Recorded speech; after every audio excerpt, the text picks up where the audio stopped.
ડિટેનમાં મદદ કરી ડિટેન તમે કરેલા છે તો પણ ડિટેનમાં તમે મદદ લાગે છે મારી આ એક એપ્લિકેશન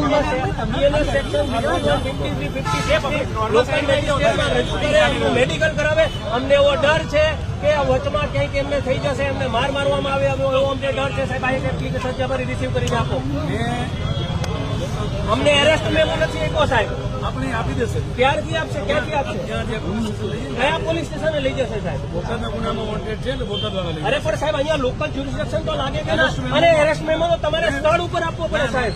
મને આ એક એપ્લિકેશન સાહેબ રિસીવ કરીને આપી દો. તમે આવજો ને police station. Police station receive કરી આપશો સાહેબ? આવો તો ધરપકડ નહીં પણ રિસીવ કરીને આવો હું જોઈ લેજો. થતું હશે તો કરી આપીશ.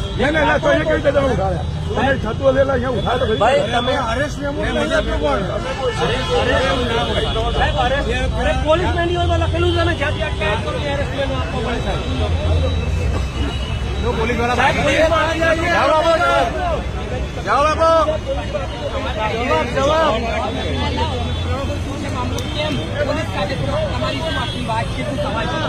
એટલે એક તો છે ને અમને એરેસ્ટ મેમો નથી આપ્યો. બહારથી ને બહારથી ઉપાડીને લઈ ગયા છે. લીગલ ટીમ હાજર હતી છતાં પણ અમને એરેસ્ટ મેમો નથી આપ્યો. અમારી એક એપ્લિકેશન છે કે બીએનએસએસ સેક્શન 51, 53 અને 56 મુજબ લોકલ જ્યુરિસ્ડિક્શન લાગે છે એટલે લોકલ એક્ઝિક્યુટિવ મેજિસ્ટ્રેટમાં રજૂ કરે અને એમને પહેલા મેડિકલ કરાવે અને પછી બોટાદ લઈ જાય. તો એ અમારી રજૂઆત છે. ગઢવી સાહેબને અમે કીધું છે પણ હવે ગઢવી સાહેબ સ્વીકારતા નથી અને જે કઈ ઇન્વેસ્ટિગેશન ઓફિસર હતા એઓ હતા એ નીકળી ગયા છે.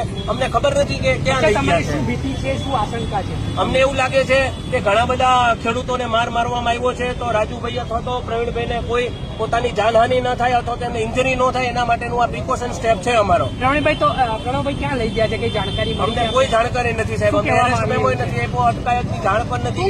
અટકાયત પછી શું કીધું? અત્યારે શું કહી રહ્યા છે પોલીસ? એટલે ત્યાંથી ઉઠાઈને લઈ ગયા છે. અહીંયા ગઢવી સાહેબને એવું કહે છે કે બોટાદ પોલીસ વાળા છે અને એ ડાયરેક્ટ ત્યાંથી લઈ ગયા છે. હવે અહીંયા અમારી પાસે કોઈ એવો જે ઓફિસર નથી કે જે અમારી એપ્લિકેશન રિસીવ કરી શકે કે જેને તમે એક્ઝિક્યુટિવ મેજિસ્ટ્રેટમાં લઈ જાઓ, ત્યાંથી તમે મેડિકલ કરાવો અને બીએનએસએસ ની સેક્શન 51, 53 અને 56 મુજબ અમે અમારી એપ્લિકેશન આપી તો એમને આ પ્રોસેસ કરવી જ પડે એવી છે, છતાં પણ નથી કરતા. એમની સામે રાજુ ગરપડા સામે કેટલી કલમો દાખલ કરેલી છે? ઘણી બધી કલમો દાખલ કરેલી છે. એમાં તમે આઈપીસી ની 307 જુઓ એટલે બીએનએસ ની અલગ થઈ છે, પણ નોર્મલ ટર્મ્સમાં 307 લોકોને ખબર પડે એટલે અટેમ્પ્ટ ટુ મર્ડરની સેક્શન લગાવેલી છે. એના સિવાય રિલેટેડ કોન્સ્પિરસી ની, રાયોટિંગ ની એ બધી તો છે જ તે.